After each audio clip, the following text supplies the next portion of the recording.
नाज़रीन, कोरोना की वबा ने पूरी दुनिया को जहां इक्तसादी तौर पर मुतासिर किया है, वहीं तिब्बी तौर पर भी इसके वार जारी हैं। इस वक्त पूरी दुनिया में तकरीबन 5.25 लाख अफराद कोरोना वबा की वजह से लुकमाए अजल बन चुके हैं। इस वक्त पूरी दुनिया में हुकूमतें ये कोशिश कर रही हैं कि अपनी एसेंशियल सर्विसेज को रिटेन किया जाए, क्योंकि इक्तसादी तरक्की का जो पहिया रुका है उसकी वजह से दुनिया में लाखों करोड़ों कारोबार मुतासर हुए हैं। और मैक्सिमम जो हुकूमतें हैं वो ये कोशिश कर रही हैं कि उनके जो मुलाजिम तबका है, उनका जो मुलाजमत से वाबस्ता अफराद हैं, जो वाइट कॉलर लोग हैं, उन तक इस शौक को कम से कम पहुंचने दिया जाए। लेकिन पाकिस्तान के अंदर शायद उल्टी गंगा बहती है। हुकूमत पंजाब ने हाल ही में जो फाइनेंस बिल 2020-2021 मंजूर किया, उसमें 3 मंजूर नजर डिपार्टमेंट्स के मुलाजमीन को 3 महीने की, जी हां, 3 महीने की तनख्वाह बोनस के तौर पर दी गई, जिसमें लॉ डिपार्टमेंट शामिल है, जिसमें फाइनेंस डिपार्टमेंट शामिल है और जिसमें सीएम सेक्रेटेरिएट के लोग शामिल हैं। वाज़ेह रहे कि ये वो तमाम लोग हैं जो बजट मेकिंग प्रोसेस में, फैसला साजी में हुक्मरानों की मुआवनत करते हैं, और इनको नवाजने के लिए 3 महीने का इजाफी बोनस दिया गया। और बकिया जो महकमे हैं उनके मुलाजमीन की तनख्वाहों में 1 रुपए की कटौती भी नहीं की गई, अगर इजाफा नहीं किया गया। लेकिन अगर बर्क गिरी तो बेचारे उन मुसलमानों पर जो हायर एजुकेशन के मुकद्दस शोबे से वाबस्ता हैं। हायर एजुकेशन का बजट ना सिर्फ कम किया गया, बल्कि अब ये इत्तलात सामने आ रही हैं कि university of engineering and technology Lahore की तरह दीगर जो पब्लिक सेक्टर की यूनिवर्सिटीज हैं, उनके मुलाजमीन की तनख्वाहों में 10 से 50% तक की कटौती की जाएगी। इसका मतलब यह है कि हुकूमत पंजाब और विफाकी हुकूमत तालीम को नॉन एसेंशियल सर्विसेज में शुमार करती है। क्या इस तरह से हम अपने स्टाफ को, अपने टीचर्स को रिटेन कर पाएंगे? क्या हम अपनी आइंदा आने वाली नस्लों को यह सबक दे रहे हैं कि अगर पढ़ोगे लिखोगे तो होगे खराब और खेलोगे कूदोगे तो होगे नवाब? क्योंकि हम जानते हैं कि पाकिस्तान क्रिकेट टीम के हेड कोच माहाना 31 लाख रुपए तनख्वाह लेते हैं। मिसबाह उल हक साहब, अल्लाह उनको और तरक्की दे, लेकिन इस तरह से तालीम के शोबे को नेग्लेक्ट करना यकीनन एक काबिल अफसोस सूरत हाल है। इसी सारे मामले पर बात करने के लिए मेरे साथ इस वक्त निहायत मोहतरम डॉक्टर मंसूर सरवर मौजूद हैं, वाइस चांसलर हैं university of engineering and technology के, और मुझे ज्वाइन करेंगे हमारे सीनियर उस्ताद बहुत मोहतरम डॉक्टर हसन अमीर शाह, साबिक वाइस चांसलर हैं गवर्नमेंट कॉलेज यूनिवर्सिटी के। सर, बहुत बहुत शुक्रिया आपकी आमद का भी। डॉक्टर मंसूर, मैं आपसे गुफ्तगू का आगाज करना चाहूंगा। ये बताइएगा, ये जो कटौती की गई है मुलाजमीन की तनख्वाहों में 10 से लेकर 50%, इसकी वजह क्या है? जी, एक तो बहुत शुक्रिया मुझे प्रोग्राम में बुलाने का। इसकी वजह जी कोई सिंगल इसकी रीजन नहीं है, इसमें बहुत सी वजूहात हैं। उनमें से एक वजह यह है कि जो एचईसी का बजट, जो एचईसी की फंडिंग हमें मिलती है हर साल, वो पिछले तकरीबन 10 साल में ऑन एवरेज कोई 8.5-7% बढ़ती रही है। ठीक है, लेकिन इस साल वो तकरीबन 10.64% जो कम हो गई। तो यानी जो गैप बन गया, ये तकरीबन 19.21% का गैप हो गया। इसमें आप ऐड कर दें कि जो मुलाजमीन की सैलरी पिछले साल यानी फिस्कल ईयर 2019-20 में बढ़ाई गई, वो 5 से 10% थी, और एवरेज ले लें कि 7.5% वो बढ़ गई। फिर आप देखें कि जो डबल डिजिट इन्फ्लेशन है, डॉलर रेट जो है 30% ज्यादा हो गया, तो इससे हमारा जो गैप बन गया था वो 30-35% हो गया था। और इसके साथ साथ ये कि कुछ फैसले पुरानी गवर्नमेंट्स ने किए, मसलन ये है कि Rachna college of engineering and technology होता था जो आई बिलीव के टेफ्टा के अंदर चला करता था। 2005-6 में हमें दे दिया गया कि आप इसको रन करें और आपको जो बजट है वो मिल जाएगा। बट अनफॉर्चुनेटली उस वक्त बजट नहीं मिला। जो मेरे प्रेडिसेसर थे, जनरल साहब जो वाइस चांसलर थे उस वक्त, जनरल अकरम साहब, उन्होंने उनसे खत वगैरह लिखे, मीटिंग्स की, तो गवर्नमेंट ने, फाइनेंस डिपार्टमेंट ने और एचईडी ने और पीएनडी ने माना कि हमें बजट देना चाहिए उस वक्त, which was 25 million per year. अगले साल वो बढ़ के 38 हो गया, 57। तो इस साल हमें तकरीबन 108 million Rachna college of engineering and technology के जो सैलरीज थी और वेजेस थी और पेंशन थी, उसके मद में हमें खर्च करना पड़े। तो मतलब ये जब से रचना कॉलेज हमें दिया है, ये पैसे जो हमने खर्च किए हैं ये तकरीबन 750 मिलियन थे।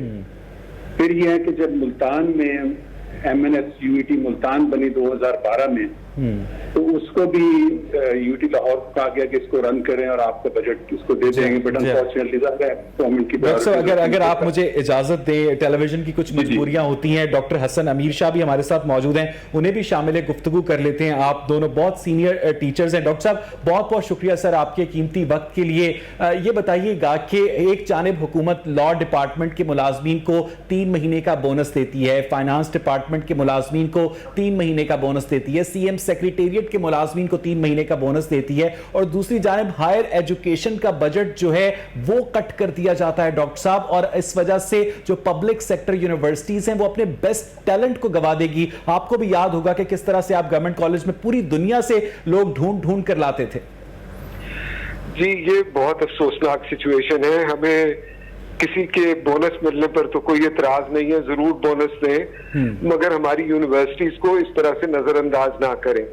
एक तरफ तो हुकूमत को, इस पिछली हुकूमतों को भी बहुत शौक था कि वो नई यूनिवर्सिटीज फौरन खोलें, जहां कोई पावरफुल MNA बैठा हुआ है, MPA बैठा हुआ है, वो अपने जिले में हर जगह यूनिवर्सिटीज खुलवा रहे हैं। मगर जब यूनिवर्सिटी खुलती है तो पंजाब हुकूमत की साथ में कमिटमेंट होती है कि वो इनिशियल बजट वो देंगे और फिर कुछ अरसे के बाद AGC उसको फंड करना शुरू करेगा। मेरे पास एडिशनल चार्ज नारोवाल का भी था, लाहौर में पंजाब कैंजन यूनिवर्सिटी का भी चार्ज रहा है, और यहाँ पर भी यही सूरत हाल रही कि कहीं भी जो पंजाब गवर्नमेंट की तरफ से पैसे आने थे वो नहीं आए। और जो डॉक्टर साहब UET के बारे में और रचना कैंपस के बारे में बता रहे हैं, वो बिल्कुल यही स्टोरी है जो बार बार यहाँ पर रिपीट होती है। और university of engineering and technology हमारी बहुत इंपॉर्टेंट यूनिवर्सिटी है। It's one of the oldest engineering पूरी दुनिया में इसके इंजीनियर सर्व करें डॉक्टर साहब। जी, तो आई मीन ये बहुत तशवीशनाक सूरत हाल है, और इसको फेडरल लेवल पर भी और प्रोविंशियल लेवल पर भी इसको इस तरह से नहीं होना चाहिए कि टीचर्स की तनख्वाहें जो हैं वो बंद हो रही हैं। एक तरफ तो हम नॉलेज इकोनॉमी की बात करते हैं और उन मुल्कों का एग्जाम्पल देते हैं जहां पर रिसर्च होती है, जहां पर चीजें ईजाद होती हैं, और दूसरी तरफ हमारी ख्वाहिशात तो वही हैं, मगर जब उनको अमली जामा पहनाने का वक्त आता है तो आई थिंक हमारी जो प्रायोरिटीज हैं वो कहीं और चली जाती है। तो डॉक्टर साहब यूनिवर्सिटीज जो खास तौर पर थोड़ी खुद मुख्तार हैं, जो फीसेस में इजाफा कर सकती हैं, वो इस शौक को क्या फीसेस में इजाफा करके एब्जॉर्ब करने की कोशिश करेंगी ताकि अपनी फैकल्टी को रिटेन कर सकें? वो देखें, वो एक वक्ती मेजर है और उससे कभी भी पूरी तरह से आप वो खसारा पूरा नहीं कर सकते, बिकॉज पब्लिक सेक्टर यूनिवर्सिटी का मतलब ही है कि एजुकेशन आम हो और आम आदमी की भी वहां तक रसाई हो, वो भी अपना बच्चा वहां भेज सके पढ़ने के लिए। अगर हमने प्राइवेट यूनिवर्सिटीज की तरह बिहेव करना है तो फिर फीसें बढ़ा लेंगे, सब्जेक्ट्स हम महदूद कर लेंगे, वही चंद सब्जेक्ट्स पढ़ाएंगे जिनकी हम समझते हैं कि जी आज मार्केट वैल्यू है, और बाकी सब्जेक्ट्स जो है वो निगलेक्ट हो जाएंगे। So this is the states responsibility कि वो लोगों को एजुकेशन फराहम करे, आम करे। और इनफैक्ट हमें तो वो एग्जाम्पल्स अच्छे लगते हैं जिन मुल्कों में फीसें चार्ज ही नहीं की जाती, तो वही मुल्क आगे गए हैं, वहीं पर डेवलपमेंट। मेरे साथ 2 वाइस चांसलर्स मौजूद हैं, अगर आप मुझे इजाजत दें तो मैं डॉक्टर मंसूर सरवर से भी बात करना चाहूंगा। डॉक्टर साहब, जब ये खबर सोशल मीडिया पर सर्कुलेट की कि खास तौर पर UET की फंडिंग जो है मुतासर हुई है, तो आप यकीन करें कि बहुत सारे जो हमारे दोस्त हैं, जो एक्स UETians हैं, जो पूरी दुनिया के अंदर अपने मुख्तलिफ इंजीनियरिंग के शोबों में काम कर रहे हैं, तो सब ने इस दिलचस्पी का इजहार किया कि उन्होंने तजवीज़ दी कि आगे बढ़ना चाहिए। एक्स जो UETians हैं उनको इस क्राइसिस में आप समझते हैं कि ये एक पॉसिबल मेजर हो सकता है, क्योंकि अब कुछ ना कुछ तो करना है ना, अगर गवर्नमेंट ने हाथ उठा लिए हैं। जी बिल्कुल, हमें खुद भी करना चाहिए। मैं शाह साहब से एग्री करता हूं कि पब्लिक यूनिवर्सिटियों में हम एक हद तक फीस बढ़ा सकते हैं ताकि गरीब का बच्चा भी पढ़ सके। हम सारे मिडिल क्लास फैमिली के आते हैं मोस्टली, तो उसमें जो आपने बात की है हम वो भी कर रहे हैं। हमने पंजाब UET का पेंशन फंड नहीं था बिल्कुल भी, और हमारा रनिंग बजट में से पेंशन देते थे, वो भी हमने स्टैब्लिश कर लिया इस साल, तो ताकि इवेंचुअली वो इतना हो जाए कि हम पेंशन जो है वो रनिंग बजट से ना देनी पड़े। उसके बाद यह कि हमने अपने नीडी स्टूडेंट्स के लिए इस साल एक कैंपेन शुरू की थी, तो उससे 13 मिलियन हमने उससे इकट्ठा किया। और हम अपने पाकिस्तान में भी और पाकिस्तान से बाहर जो हमारे ग्रेजुएट्स हैं, नॉर्थ अमेरिका में, यूके में, यूरोप में इन जनरल और ऑस्ट्रेलिया में, उनसे भी राब्ते में हैं। और हम endowment fund of some sort हम वो बना रहे हैं। तो इवेंचुअली तो वो हो जाएगा, लेकिन आई थिंक अभी जो इमीडिएटली जरूरत है कि यूनिवर्सिटी के असातिज़ा और मुलाज़मीन की सैलरी के लिए हमें पैसे गवर्नमेंट को जरूर देने चाहिए। और गवर्नमेंट हैज बीन, अभी मेरी बात हुई है पिछले फ्राइडे को, गवर्नर साहब ने बुलाया था, क्योंकि मैंने रिक्वेस्ट की थी कि जी मैं आपसे ये बात करना चाहता हूँ। तो उन्होंने बुलाया, ही वॉज वेरी सपोर्टिव। फिर मैं सेक्रेटरी हायर एजुकेशन से मिला, he was very supportive too. Secretary finance साहब से मिला, he was also very supportive. तो I think I am hopeful कि अच्छा डॉक्टर साहब, हमारा हल शायद हो जाए। आपने अब तक इन द लॉन्ग रन हमें बजट एक ही चीज से ज्यादा मिलना चाहिए। सर ये बताइएगा कि आपने अब तक जिक्र किया कि तकरीबन 35% आपको डेप्रिसिएशन का सामना करना पड़ा है फंड्स में। अगर इसे हम कन्वर्ट करें, ट्रांसलेट करें एक एग्जैक्ट फिगर में, तो आपको तकरीबन कितनी रकम का खसारा है एक माली साल में?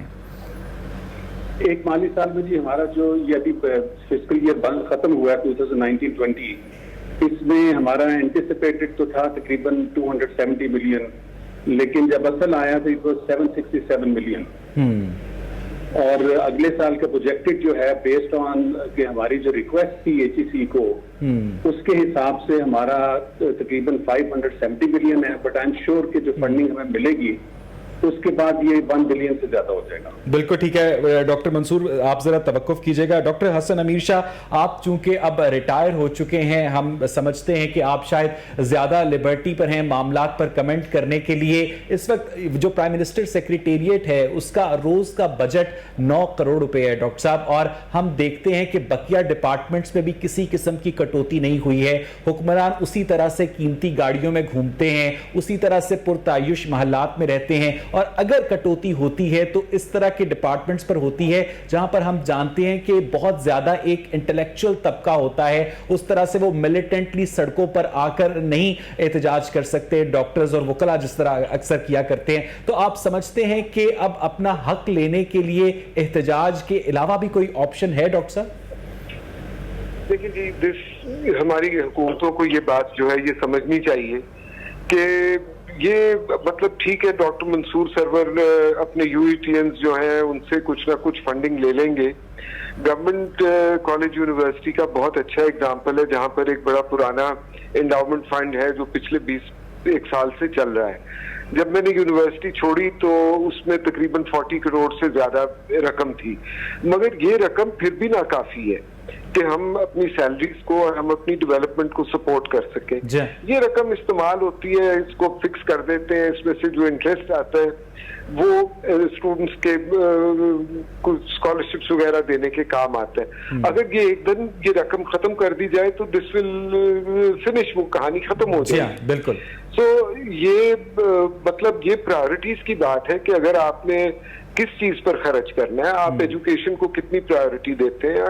अनफॉर्चुनेटली ये बहुत अरसे से ये प्रॉब्लम चल रहा है, खास तौर पे पंजाब गवर्नमेंट का, कि यूनिवर्सिटीज खोल देते हैं और यूनिवर्सिटीज को वो पैसे नहीं देते हैं। और यूनिवर्सिटीज बेसिकली ये प्रोविंशियल चार्टर्स के साथ खोली जाती हैं, इसमें चांसलर जो है वो गवर्नर होता है। सो ये रिस्पॉन्सिबिलिटी जो पंजाब गवर्नमेंट पर आती है ये कहीं भी पूरी नहीं कर रहे। और 18th अमेंडमेंट के बाद तो वैसे ही एजुकेशन जो है वो डिवॉल्व होकर प्रोविंसेस के पास आ गई है।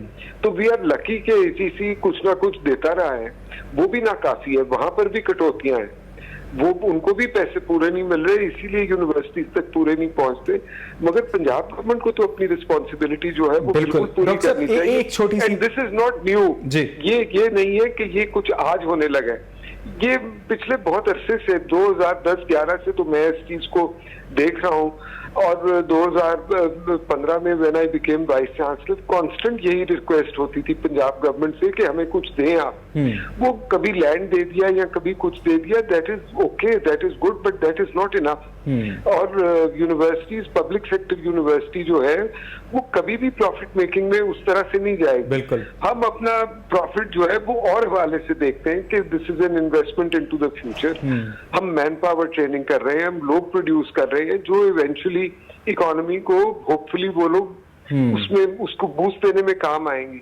मगर ये सूरत हाल बहुत ही तशवीशनाक है। डॉक्टर साहब जरा रुकिएगा यहाँ पर। डॉक्टर मंसूर साहब, अक्सर खासतौर पर university of engineering and technology में आपने बिल्कुल राइटली पिन पॉइंट किया कि मिडिल क्लास का तबका, बल्कि लोअर मिडिल क्लास का तबका अपनी जमा पूंजी लगाकर अपनी सारी जिंदगी के ख्वाब अपने बच्चों के ऊपर इन्वेस्ट करता है। लेकिन अक्सर जब तक ये फंडिंग मौजूद भी थी तब भी हमने देखा कि हर गुजरते साल के बाद जो पब्लिक सेक्टर यूनिवर्सिटीज की डिग्री थी उसकी वैल्यू इवन लोकल मार्केट में, इंटरनेशनल मार्केट में गिरती जा रही थी और वालिदैन को पता चलता था कि उनका बच्चा जो डिग्री लेकर आया उसकी वैल्यू एक कागज के टुकड़े से ज्यादा नहीं है। तो आप समझते हैं कि हमारी यूनिवर्सिटीज के अंदर फंडिंग के अलावा भी कुछ मसाइल हैं जिन पर काम करने की जरूरत है?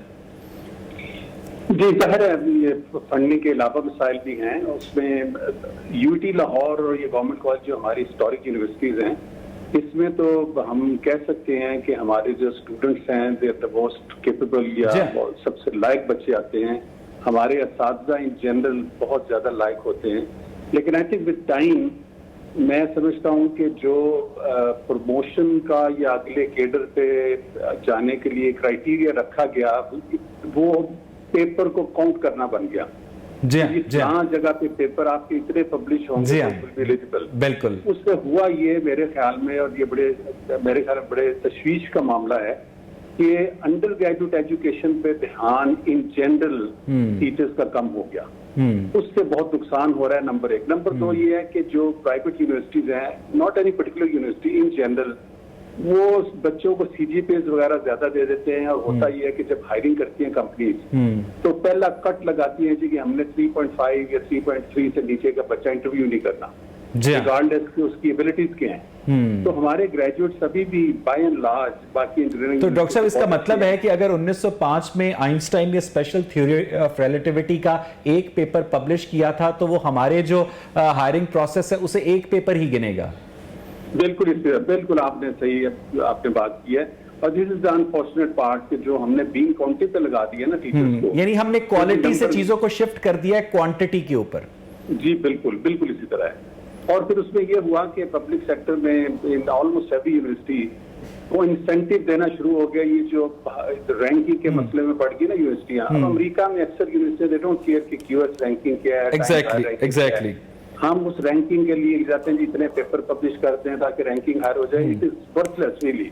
तो हमें अगर रियली हम एचईसी बहुत अहम नुक्ते की जानिब सर आपने तवज्जो दिलाई है। डॉक्टर हसन, मुझे आप बताइएगा कि आपने अपने करियर के दौरान बहुत सारे टीचर्स को मुलाजमत पे भी रखा होगा और जिस मसले की जानिब डॉक्टर मंसूर ने तवज्जो दिलाई, अब हम फंडिंग से थोड़ा सा हट के बात कर रहे हैं कि अब चूंकि पेपर्स की क्वांटिटी मैटर करती है, क्वालिटी मैटर नहीं करती। ऐसा कभी सर आपके साथ हुआ कि एक बहुत एक्स्ट्रा ऑर्डिनरी एबिलिटी का मालिक आदमी आपको मिला हो इंटरव्यू में, लेकिन वो उस सारे क्राइटेरिया के ऊपर पूरा ना उतरता हो, जिसकी वजह से आपको लगा हो कि आपकी यूनिवर्सिटी या आपके स्टूडेंट्स एक अच्छे उस्ताद से महरूम रह गए? नहीं है, अगर कोई बहुत अच्छे मेयार का बंदा मिलता है तो वो अब्जॉर्ब हो जाता है। मसला ये है कि आप उसको आइंदा आने वाले वक्त में किस तरह से इस्तेमाल करते हैं और रिटेन करते हैं। एग्जैक्टली और रिटेन करते हैं। अनफॉर्चुनेटली ऐसे केसेस होते हैं जहां वो रिटेन नहीं हो पाते हैं, हम वो फैसिलिटीज नहीं दे सकते हैं, या वो समटाइम्स किसी सियासत का भी शिकार हो जाते हैं। कॉलेज यूनिवर्सिटी में भी हुआ, पीछे आपने शायद सुना हो। पेपर्स प्रोड्यूस करना भी लाजमी है, मीनिंगफुल रिसर्च करना भी लाजमी है। अक्सर हमें कहा जाता है कि आप इंडस्ट्री के साथ लिंकेजेस एस्टैब्लिश करें ताकि आपकी रिसर्च जो है वो इंडस्ट्री के साथ लिंक्ड हो। प्रॉब्लम हमारा ये है कि इस मुल्क में कोई इस तरह की इंडस्ट्री भी मौजूद नहीं है जो लोकल यूनिवर्सिटी से कुछ रिसर्च करके कोई फायदा उठाना चाहे। हमारी इंडस्ट्री तो जो थी वो भी खत्म होती जा रही है। Engineering university probably could make a very big contribution, मगर वो माहौल जो है और वो इंडस्ट्री यहाँ पर मौजूद नहीं है। सो ठीक है, हमारी रैंकिंग बहुत बेहतर हुई है हमारी यूनिवर्सिटीज की, हम रिसर्च सीन में आ गए, मगर ये बड़ी अनस्टेबल सिचुएशन है। आप 2-3 साल एक भी इदारे के पैसे बंद कर दें या यूनिवर्सिटीज के पैसे खत्म कर दें, तो हमारी वो जो रिसर्च प्रोफाइल्स अच्छे बने हैं, या हम कहीं रैंकिंग में 700-800 नंबर पर या 500 नंबर पर आ जाते हैं, वो ड्रॉप कर जाएगा। डॉक्टर साहब सॉरी, एक बात बताइएगा कि अब चूंकि हमारी जो डिग्रीज हैं वो मार्केट ओरिएंटेड हो गई हैं, जॉब ओरिएंटेड हो गई हैं, और अब तलबा के वालिदैन भी कहते हैं कि ये डिग्री करने के बाद इसे कितने की नौकरी मिलेगी, तो इसका मतलब है कि अब आहिस्ता आहिस्ता पर्शियन डिपार्टमेंट बंद हो जाएगा, फिलॉसफी डिपार्टमेंट बंद हो जाएगा, उर्दू डिपार्टमेंट बंद हो जाएगा। ये वो डिपार्टमेंट्स थे जो इल्म का मरकज हुआ करते थे। अगर हर चीज ही मार्केट ओरिएंटेड हो गई तो ये तो लास्ट रिफ्यूज हुआ करती थी इन बाइल्म लोगों की यूनिवर्सिटीज। देखिए, यही रोल है पब्लिक सेक्टर यूनिवर्सिटी का। शायद मार्केट ओरिएंटेशन जिसकी आप बात कर रहे हैं वो हमेशा थी। डॉक्टर मंसूर सरवर की यूनिवर्सिटी में सबसे हाईएस्ट मेरिट वाले स्टूडेंट्स जाते थे एफए के बाद, या मेडिकल ग्रेजुएट में जाते थे, गवर्नमेंट कॉलेज से जाते थे, गवर्नमेंट कॉलेज से जाते थे। और मगर ये जगह अपनी बात अपनी जगह है, मगर अगर हमारी फंडिंग बंद होगी तो सबसे पहले जो सफर करेंगी वो इसी तरह की डिपार्टमेंट्स करेंगी। उर्दू है, फारसी है, हिस्ट्री है, पॉलिटिकल साइंस है, और ये कहीं भी यूनिवर्सिटीज दुनिया भर में इन इदारों को सपोर्ट करती है ताकि वहां पर वो स्टूडेंट्स आए और उनके लिए जॉब्स भी आगे मौजूद होते हैं। वो टीचिंग लाइन में चले जाते हैं, वो रिसर्च में चले जाते हैं, कोई CSS कर लेते हैं।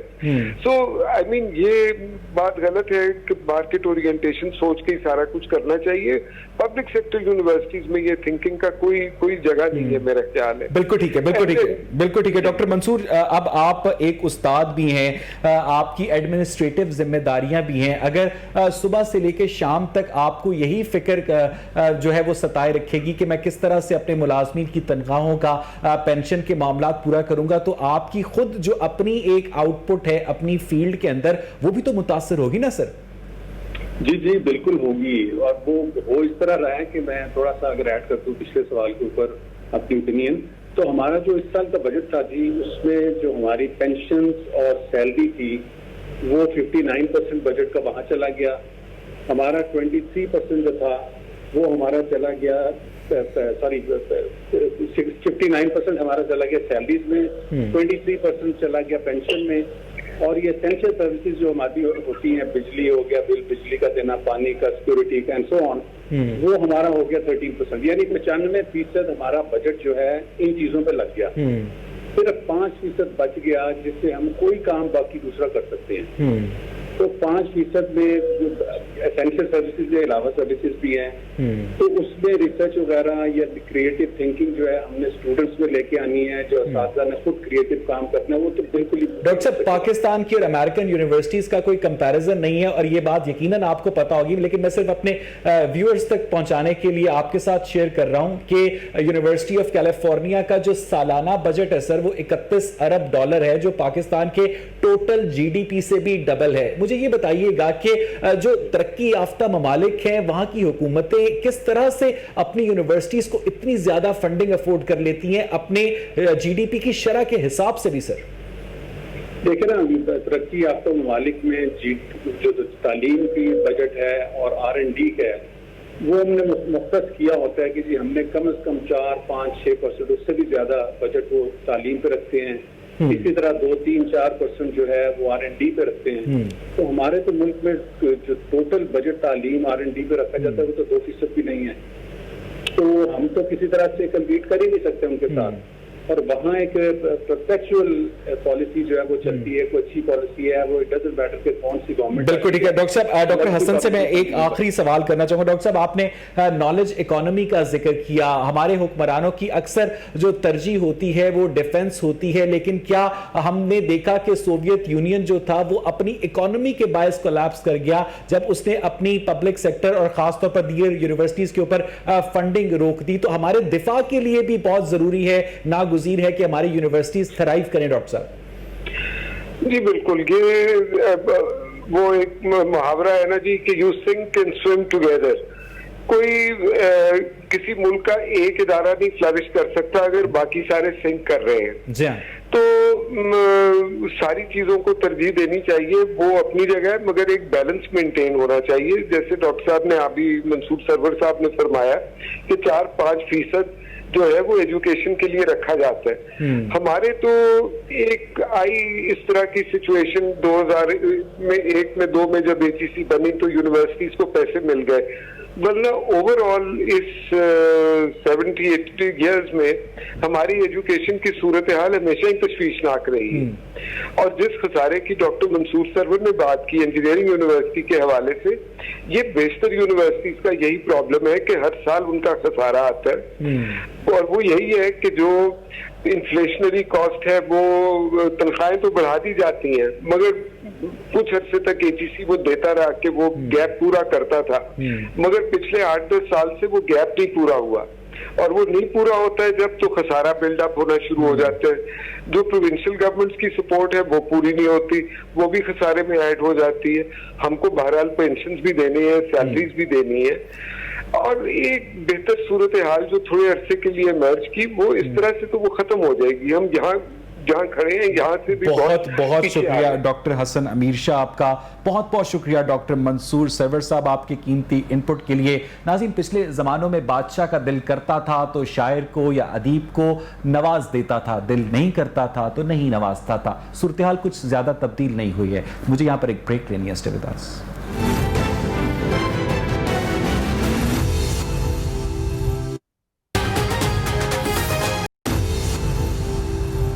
वेलकम बैक नाज़रीन। ब्रेक से पहले हम बात कर रहे थे यूनिवर्सिटियों की फंडिंग के हवाले से, क्योंकि दिन ब दिन जो कि गवर्नमेंट के लेवल के ऊपर यूनिवर्सिटीज़ की फंडिंग की जाती थी वो दिन ब दिन कम होती जा रही है, जिसकी वजह से पब्लिक सेक्टर यूनिवर्सिटीज़ खास तौर पर सफ़र कर रही है, जिसकी वजह से वहाँ पर जो मयार तालीम है वो गिर रहा है। अच्छी फैकल्टी को रिटेन करना वहाँ पर मुमकिन नहीं रहा, और वहाँ पर ज़्यादा तलबा भी जाने से अब गुरेज करने लगे हैं। मेरे साथ इस वक्त टेलीफोन लाइन पर मौजूद हैं इमरान मसूद साहब, साबिक वजीर तालीम हैं, और मेरे साथ मौजूद होंगे राशिद मंजूर, हमारे कॉरेस्पॉन्डेंट हैं, एजुकेशन को कवर करते हैं। इमरान मसूद साहब, जिस तरह से अब गवर्नमेंट ने फंडिंग में मजीद कमी कर दी है, और हम देखते हैं कि पब्लिक सेक्टर यूनिवर्सिटीज की फंडिंग में कमी की है, और कुछ ऐसे राज दुलारे डिपार्टमेंट्स हैं, प्यारे डिपार्टमेंट्स हैं, जिनमें लॉ डिपार्टमेंट है, फाइनेंस डिपार्टमेंट है, सीएम सेक्रेटेरिएट है, उनके मुलाजमीन को सर 3-3 महीने का बोनस दिया जा रहा है। तो इसका मतलब है प्रायोरिटीज तो सेट है ना कि गवर्नमेंट एजुकेशन को नॉन एसेंशियल सर्विसेज समझती है।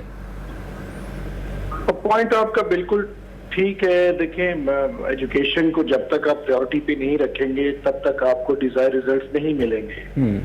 जहां तक आपने ये 3 महीने का बोनस की बात की, ये ट्रेडिशन होती है जब भी बजट पास होता है तो आप महकमा जो होता है फाइनेंस का और सेक्रेटेरिएट का जो मुलाजमीन होते हैं असेंबली के, उनको आप देते हैं ये बोनस। सर, ये भी ट्रेडिशन होती है कि बकिया सरकारी मुलाजमीन की तनख्वाहें भी 10% बढ़ा करती थी। अगर एक ट्रेडिशन खत्म हुई है तो दूसरी ट्रेडिशन को कैरी ऑन करना, इसका मतलब है कि आप प्रायोरिटाइज कर रहे हैं, और रियासत अगर माँ होती है तो माँ प्रायोरिटाइज नहीं करती। Sir, I totally agree with you. देखिए, हायर एजुकेशन कमीशन का पैसा कम हुआ, और तालीम का पंजाब में जो है अपना इन्होंने बढ़ाया है, और फिर गवर्नेंस की बात आगे आ जाती है। और उसके बाद देखिए, हालांकि कोविड में जो है हर बंदे ने अपनी 1 दिन की या 3 दिन की सरकारी मुलाजमीन ने अपनी तनख्वाहें जो है वो कोविड में डाली हैं। खुशी से नहीं डाली हैं, ली गई हैं। हाँ, बस वो देख लेना। मकसद ये कि हमें प्रायोरिटी पे रखना है यूनिवर्सिटीज को, हमें इज्जत देनी है टीचर्स को। एग्जैक्टली। हमें जब तक हम टीचर्स को इज्जत नहीं देंगे, अगर हम ये समझेंगे कि हमारे नौकर हैं माजत के साथ और इनको हम जैसे मर्जी चला लें, ये कठपुतलियां, ऐसा नहीं हो सकता। क्योंकि ये फ्रंट रनर्स आपकी जो सबसे बड़ी जो फोर्स है आपके पास, कोई भी आपने एजुकेशन का एजेंडा इंप्लीमेंट करवाना है तो आप इन टीचर्स ने इंप्लीमेंट करवाना है। अगर आपने नया करिकुला लगाना है, नई यूनिवर्सिटी बनानी है, तो पढ़ाना तो आपको टीचर्स ने है। तो टीचर्स ट्रेनिंग पे आप जोर दीजिए, टीचर्स के सैलरी पैकेजेस पे जोर दीजिए, टीचर्स की सेटिस्फेक्शन पे जोर दीजिए। टीचर तो घबराया हुआ है कोविड से, टीचर तो ऑनलाइन उसकी तैयारी नहीं होती, वो बेचारा बड़ी मुश्किल से उसने ऑनलाइन की पढ़ाने की तैयारी की है। टीचर के अपने बच्चे हैं, अपना कोरोना से वो परेशान है। तो जब तक आप टीचर को ईज नहीं देंगे, कॉन्फिडेंस नहीं देंगे, प्रोटेक्शन नहीं देंगे, ऊपर से आप डिडक्शन कर रहे हैं, महंगाई जो अरूज पे आ रही है, तो टीचर परेशान है। टीचर भी इस माशरे का हिस्सा है। तो मैं आपकी बात का यही इसको मैं कंक्लूड इस तरह करना चाह रहा हूँ, आपके पहले जो सवाल आपने किया है कि जब तक हम स्पेशल फंड्स नहीं डेडिकेट करेंगे महकमा तालीम की तरफ, तब तक जो है ये मामला आगे नहीं चल सकता। इमरान साहब जरा हमारे साथ ही रहिएगा, आपसे बहुत कीमती इनपुट हमें हासिल हो रहा है। राशिद मंजूर, आप मुझे सुन सकते हैं? जी जी राशिद, ये बताइएगा कि ये जो फैसला किया गया है कि पब्लिक सेक्टर यूनिवर्सिटीज के मुलाजमीन की तनख्वाहों में 10 से 50% कटौती की जाएगी, इस फैसले की मजीद क्या तफसीलात है? ये अक्रॉस दी बोर्ड है या सिलेक्टिव यूनिवर्सिटीज हैं? देखें, वैसे भी बुनियादी तौर पे तो यूनिवर्सिटियां खुद मुख्तार इदारे होते हैं ना, ये ऑटोनोमस बॉडीज होती हैं। जाहिर है जब आप उनकी फंडिंग ही कम कर देंगे तो वो बेचारी क्या करेंगी? ऑटोनोमस बॉडीज होती हैं, ये अपने फैसले खुद करती हैं। अब मामला ये है कि पंजाब में अगर आप देख लेना, इस जो गुज़श्ता माह बजट पेश हुआ है, हायर एजुकेशन डिपार्टमेंट को डेवलपमेंट का बजट सिर्फ 3 अरब 90 करोड़ रुपए दिया गया। अब मुझे ये बताएं कि पंजाब की किसी यूनिवर्सिटी को फंड करने के काबिल रहा है हायर एजुकेशन डिपार्टमेंट? और ये पहले कितना था और अब जिससे ये 3 अरब 90 करोड़ है कि पहले 8 अरब के लगभग था, राइट? देखें पिछले साल 8 अरब था, उससे पहले मुस्लिम लीग नून का पंजाब का जो आखिरी बजट था वो 12 अरब रुपए देकर गए थे। तो पिछले साल 8 अरब रुपए था। अब उस 8 अरब को भी कम करके, उससे हाफ से भी कम करके 3 अरब 90 करोड़ दिया है। मुझे ये बताएं कि किसी भी पंजाब यूनिवर्सिटी है ना, हम पंजाब यूनिवर्सिटी की मिसाल इसलिए देते हैं कि ये हमारी पुरानी एक तारीखी यूनिवर्सिटी है, तमाम यूनिवर्सिटियों की माँ उसे हम कहते हैं, तो उसकी मिसाल हर जगह पे हम उसको फिट करते हैं। पंजाब यूनिवर्सिटी का अपना सालाना बजट 9 अरब से जायद है, जिसमें डेवलपमेंट और नॉन डेवलपमेंट दोनों चीजें शामिल होती हैं। अब देखें, अब हायर एजुकेशन डिपार्टमेंट किसी यूनिवर्सिटी को फंड करने के काबिल ही नहीं रहा। बड़ा तड़पे हैं मिनिस्टर हायर एजुकेशन, बड़ी उन्होंने मिन्नतें की हैं, लेकिन उनकी किसी ने कोई बात सुनी नहीं। अब ये बात है प्रायोरिटीज की, प्रायोरिटीज हमारी हैं ही नहीं। हमारी बिल्कुल इमरान मसूद साहब, आप भी सुन रहे होंगे कि 12 अरब से कम होकर 8 अरब, 8 अरब से कम होकर 3 अरब 90 करोड़ रुपए। इसका मतलब यह है इमरान मसूद साहब कि जिस तरह से PIA कोलैप्स कर रही है हमारी आंखों के सामने, जिस तरह से पाकिस्तान स्टील मिल्स कोलैप्स कर रही है, पाकिस्तान टूरिज्म डेवलपमेंट कॉर्पोरेशन के आज तमाम मुलाजमीन को बरतरफ कर दिया गया PTDC में, और जिस तरह से हमारी यूनिवर्सिटीज का जो हाल हो रहा है, तबाही तो हर जानिब आ रही है इमरान साहब। बिल्कुल आपकी बात ठीक है। देखिए, ये एक कलेक्टिव रिस्पॉन्सिबिलिटी है, तालीम देना और तालीम का फरोग और शरह ख्वानी को बढ़ाना, ये तमाम पॉलिटिकल पार्टीज की कलेक्टिव रिस्पॉन्सिबिलिटी है। कोई सियासी जमात अपनी इस रिस्पॉन्सिबिलिटी से पीछे नहीं हटती, और आवाम का भी और पेरेंट्स का भी कलेक्टिव मुतालबा यही है कि हमारे बच्चों को आला तालीम मिलनी चाहिए। तो जब 100% इसके पीछे लोग खड़े हुए हैं, इस कॉज के पीछे, तो इसको प्रायोरिटी क्यों नहीं दी जाती? ये डिपेंड करता है आपकी सूबाई लीडरशिप पे, आपकी वफाकी लीडरशिप पे। हाँ, ये डिपेंड करता है कि आपने सूबे को किस अंदाज। आप तो सर पॉलिटिक्स का हिस्सा भी रहे हैं, आपने बहुत अच्छी तरह देखा होगा कि जब अराकीन पार्लियामेंट की तनख्वाहें बढ़ानी होती हैं तो क्या ऑपोजिशन क्या हुकूमत सारे उस करारदाद को मुतफ़िका तौर पर मंजूर करते हैं। एग्जैक्टली, जब पर्क्स बढ़ने होते हैं और जहां पर तालीम की बात होती है तो ऑपोजिशन की तरफ से भी खामोशी, गवर्नमेंट की तरफ से भी खामोशी। सर ये तो कहते रिजाल है। ये बिल्कुल लम्हा फिक्रिया है अगर एजुकेशन पे हम फोकस नहीं दें। देखिए, मैं ये कहता हूँ, ये डिपेंड करता है आपकी सूबाई लीडरशिप पे। पहले दिन अगर आपने 100 दिन का PTI की हुकूमत, देखिए हम इत्तेहादी हैं इस हुकूमत के साथ, मैं काफ लीग से, मैं सेक्रेटरी इंफॉर्मेशन हूँ, तो ये डिपेंड करता है आपकी सूबाई लीडरशिप पे, चीफ मिनिस्टर पंजाब पे, उसने कैसे आके सूबे को लेके जाना है। कौन उसने ज़राअत में पैसे लगाने हैं, तालीम में लगाने हैं, सेहत में लगाने हैं, इंफ्रास्ट्रक्चर पे लगाने हैं, CNW में लगाने हैं। आप याद कीजिए चौधरी परवेज की हुकूमत 2002 वाली, आपको याद होगा, पढ़ा लिखा पंजाब हमने नारा मारा था। पंजाब की तारीख में पहली बारी मुफ्त तालीम किताबें, तो एक विजन था। हमने कहा था हमने पढ़ा लिखा पंजाब बनाना है, इसको आगे लेके जाना है। 42% से 62% शरह ख्वानगी हमने पहुंचा दिया। तो I don't want to do any big claims, लेकिन मैं ये कह रहा हूँ जब तक आप राशिद एक मिनट में आ रहा हूं आपके पास। जी जी इमरान साहब। जब तक आप अपनी अलाइनमेंट नहीं सेट करेंगे, जब तक आपकी इंटेंशन नहीं इमरान साहब, यही तो मसला है कि एक गवर्नमेंट, जैसे कि आप अपने दौरे हुकूमत का हवाला दे रहे हैं, बहुत मुस्तहसन इक़दाम आप लोगों ने उठाए, आपने एक अलाइनमेंट सेट की, आपने डॉक्टर अताउर रहमान की ज़ेरे निगरानी पूरे पाकिस्तान से स्टूडेंट्स को पीएचडी के लिए बाहर भेजने का आगाज किया, लेकिन जैसे ही गवर्नमेंट जाती है, रजीम चेंज होती है, उसके बाद हम देखते हैं वो अलाइनमेंट आउट हो जाती है। इमरान साहब ये तो हमेशा होता है, जो नया बंदा आता है। देखिए, जब नून लीग की हुकूमत आई 2008 में, उन्होंने कहा ये रिफॉर्म प्रोग्राम तो बड़ा जबरदस्त चल रहा है, चौधरी परवेज इलाही का, वर्ल्ड बैंक हमारा पार्टनर था, बड़ा जबरदस्त था। इन्होंने मुफ्त किताबें रोक दी, स्टाइपेंड्स रोक दिए, वो तो वर्ल्ड बैंक ने थ्रेट किया। वर्ल्ड बैंक ने शहबाज, तो इस बुग़्ज़े मौविया में सबसे ज्यादा नुकसान तो अवाम का होता है ना इमरान साहब? सर यही प्रॉब्लम है ना, ये अवाम को भी तो समझना चाहिए। ये पार्टीज देखें कौन सी मुहब्बे वतन पार्टी है, कौन सा, लेकिन हम सॉरी टू से यहाँ पर पर्सनल एजेंडाज होते हैं, यहाँ पे करप्शन बस करो, माल बनाओ। जो हालत है इस वक्त, जो हमारे लेजिस्लेटर्स जिनका नाम आ रहा है, नैब की लिस्टों में आ रहा है, जिनके खिलाफ केसेस बने हुए हैं, कभी पनामा का केस है, कभी क्या है, तो ये this is a big shame. अच्छा इमरान साहब रुकिएगा, मुझे मजीद इनपुट देना चाह रहे थे राशिद जी। जी देखिए, वैसे इमरान मसूद साहब जब मिनिस्टर एजुकेशन थे ना, उस वक्त हायर एजुकेशन और स्कूल एजुकेशन इकट्ठे थे। उसके बाद शहबाज शरीफ साहब ने ये दो डिपार्टमेंट का, स्कूल एजुकेशन अलग कर दिया, हायर एजुकेशन अलग कर दिया। अच्छा, उस वक्त चौधरी परवेज इलाही जो है वो पंजाब के वज़ीर आला थे, मरकज में हुकूमत थी। चलें जी, बाजार हम कहते हैं कि ये डिक्टेटर था, और जनरल परवेज मुशर्रफ जो है वो इक़्तिदार में थे। जनरल परवेज मुशर्रफ की बहुत सारी बातों से इख्तिलाफ किया जा सकता है, लोग तनकीद भी करते हैं, आज भी करते हैं, लेकिन उन्होंने एक काम किया था हायर एजुकेशन कमीशन बनाने का, जो कि यूनिवर्सिटी ग्रांट कमीशन से उसको कन्वर्ट करके हायर एजुकेशन कमीशन बनाया था। और वो एक ऐसा इदारा था, उसने इस मुल्क में हायर एजुकेशन के सेक्टर में एक इनकलाब बर्पा किया था। अब ये वही दौर है, मुझे अच्छी तरह से याद है, हम भी स्टूडेंट थे, ये वही दौर है मियां इमरान मसूद के जमाने का, जब लोगों का तासुर अमूमी ये होता था कि अगर स्कूल लेवल की एजुकेशन अपने बच्चों को देनी है तो लोग, लेकिन उसके पीछे एक वजह भी ये थी, शायद इमरान मसूद साहब भी उस पर बेहतर रोशनी डाल सके, कि उन दिनों पाकिस्तान नया वॉर अगेंस्ट टेररिज्म में अमेरिका का इत्तेहादी बन रहा था, वहां से डॉलर आ रहे थे, फेंके जा रहे थे, कोई इंडस्ट्री तो इतनी तरक्की नहीं कर रही थी ना राशिद।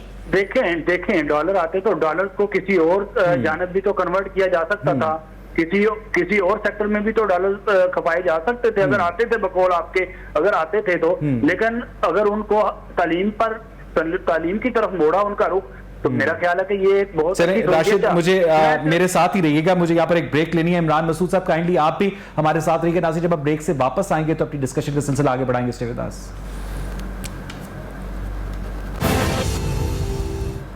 वेलकम बैक नाज़रीन। ब्रेक से पहले हम बात कर रहे थे कि किस तरह से गवर्नमेंट की जानिब से हायर एजुकेशन कमीशन की जो फंडिंग है वो कम की गई है, जिसकी वजह से हमारी खास तौर पर पब्लिक सेक्टर यूनिवर्सिटीज़ बहुत ज़्यादा सफ़र कर रही हैं। इमरान मसूद साहब, आपसे पहले हमारी बात हो रही थी डॉक्टर हसन अमीर शाह से, जो कि साबिक वीसी हैं गवर्नमेंट कॉलेज यूनिवर्सिटी के। उन्होंने बड़ा खूबसूरत जुमला कहा कि वही swim together, we sink together. और सिर्फ मामला यूनिवर्सिटीज़ का नहीं है, हम देख रहे हैं कि PIA जो है वो डाउनफॉल का शिकार है, पाकिस्तान स्टील मिल्स बंद हो रही है, पूरी दुनिया के अंदर पाकिस्तानी पायलट्स जो एक वक्त में बहुत कंपिटेंट समझे जाते थे, उनके पायलट्स के ऊपर सवालिया निशानात उठाए जा रहे हैं। तो हर जगह इमरान साहब हम देख रहे हैं डाउनफॉल है। क्या इसकी वाहिद वजह यह है कि हम लोग नॉलेज इकोनॉमी के ऊपर इन्वेस्ट नहीं करते? ये बात आपकी ठीक है, but on the other side देखिए, if these institutions are going down, अगर एक PIA का इतना बड़ा इदारा है, रेलवे है, स्टील मिल है, और इकोनॉमिकली हम डाउन जा रहे हैं, तो उसको फिर रिस्पॉन्सिबिलिटी भी तो डाले ना किसी पे। आंसरबिलिटी और अकाउंटेबिलिटी होनी चाहिए। You cannot ignore this thing कि जी फलां शख्स चेयरमैन आया स्टील मिल का, चेयरमैन डूबी मिल, और वो बंदा रिटायर हुआ घर। No, absolutely not. जब तक आप जवाब नहीं देंगे लोगों से, तब तक मामलागिरी चलेगी। We cannot see this country going down. अगर ये मुल्क पुराना हाथ से कुछ हो गया तो आप बख्श देंगे सब लीडरों को? नो। ये आपको जो है नहीं इमरान मसूद साहब, ये सारी बातें 16 दिसंबर 1971 से पहले भी लोग सुनते थे और हमने देखा कि 16 दिसंबर 1971 को जब आधा मुल्क टूट गया, 2 लख्त हो गया, उसके बाद भी बयानात का जो सिलसिला था, फ्रीक्वेंसी थी, उनका जो वर्डिंग थी, वो भी यही रही इमरान साहब। ये बात बजाय, लेकिन फॉल ऑफ ढाका को, ढाका कितना फॉल हुआ, बांग्लादेश किस तरह बना, पाकिस्तान किस तरह टूटा, आज तक किसी ने इसकी इंक्वायरी तो की नहीं है। इंक्वायरी तो नहीं सर, इंक्वायरी तो की है लेकिन बताया नहीं गया। हमूदुर रहमान बताया नहीं गया। एग्जैक्टली। अगर देखिए प्रेसिडेंट ऑफ पाकिस्तान जिया-उल-हक साहब का जो हादसा हुआ जहाज का, उसकी फाइंडिंग्स आज तक कभी सामने आई नहीं। अगर खान की जो रिपोर्ट थी कमीशन की, वो भी सामने नहीं आई। तो कितना कुछ छुपाएंगे आप लोगों से। तो कारगिल की रिपोर्ट भी सामने नहीं आई। ये चीजें जब तक आप सामने नहीं लाएंगे, ओके फाइन, आप ये चीजें सामने नहीं लाते, स्टेट सीक्रेट्स होते हैं, but that does not mean कि आप इससे सीखे ना। One has to learn from his mistakes. और ये मुल्क कहाँ पे जा रहा है आपका, इकोनॉमी देखें, आजकल इतनी महंगाई है। Lot of people have voted for PTI. PTI का नारा था तालीम का फरोग जो है, लेकिन तालीम में कोई खातर था। देखिए जब यूजीसी से कन्वर्ट हुआ एचईसी, अभी जो राशिद साहब बता रहे थे, हमें तो एक दमड़ी नहीं मिली वो अपने डॉलर्स की। वो जब हम अमेरिका के साथ पार्टनरशिप थी हमारी अपना वॉर ऑन टेरर पर, हमने तो कर्जा लिया था वर्ल्ड बैंक से। हमारे तो खजाने खाली थे। यानी इस्लामाबाद से पैसे लाहौर नहीं पहुंचे। नो सर, मैं तो मैं जमाली साहब के पास गया, मुझे याद है, प्राइम मिनिस्टर ऑफ जमाली। उन्होंने कहा बेटा हमारा तो वो खजाना खाली है। I had to then go to the World Bank। World bank sir ये इमरान साहब ये बहुत बड़ा इंकशाफ कर रहे हैं आप। मैं कर रहा हूँ ना, ये तारीख। अच्छा इमरान साहब आपने चेयरमैन नैब के मामले पर अपनी इत्तेहादी जमात से हटकर मौकफ लिया, आपने एडमिनिस्ट्रेटिव मामलात पर इख्तलाफ किया, तो आप क्या इस मामले को अपनी जो प्रिंसिपल इत्तेहादी जमात पीटीआई से डिस्कस कर सकते हैं कि हमारी जो पब्लिक सेक्टर यूनिवर्सिटीज हैं, एचईसी है, उसकी फंडिंग को बढ़ाया जाए? देखिए हमारा तो जो पीटीआई के साथ जो है, हम तो अंदर से नाराज है, टू बी वेरी ऑनेस्ट। हमने तो अपना ये कहा है हम सपोर्ट करेंगे, हम वोट देंगे आपको, बजट में हम आपको डिफीट नहीं होने देंगे। और जब ये पॉलिसीज बनाई जाती हैं तो इत्तेहादियों से तो पूछना पड़ता है। और हमने तो हर इशू पे इनको मशवरा दिया पीटीआई को। अब अगर वो मशवरा नहीं सुनना चाहते तो उनकी मर्जी है, लेकिन हम अपना मौकफ तो पेश कर सकते हैं ना। अभी चौधरी परवेज ने वो मंदिर वाले इशू पे अपना मौकफ पेश किया है। अभी चौधरी परवेज साहब ने कादियानी वाले इश्यूज में अपना मौकफ पेश किया था। तो ये अमेंडमेंट हमने निसाब से करवाई है। 18वीं तरमीम पे चौधरी शुजात हुसैन ने अपना मौकफ पेश किया हमारी जमात से। हमने निसाब के हवाले से अपना मौकफ पेश किया है। तो इस हवाले से भी आप अपना मौकफ पेश कर सकते हैं? हम कर रहे हैं जी, हम तो पब्लिकली करते हैं। हम तो तालीम तो हमारा फेवरेट। चले ठीक है, आखिरी सवाल राशिद मंजूर आपसे कि बहुत ज्यादा बददिली पाई जाती होगी इस खबर के बाद, खासतौर पर यूनिवर्सिटी असातिज़ा में। देखिए यूनिवर्सिटी असातिज़ा ने अवैध भी एहतजाज का ऐलान कर दिया। यूईटी के असातिज़ा ने ना, उन्होंने 8 तारीख अनाउंस कर दिया कि 8 तारीख को गवर्नर हाउस के सामने वो धरना देंगे।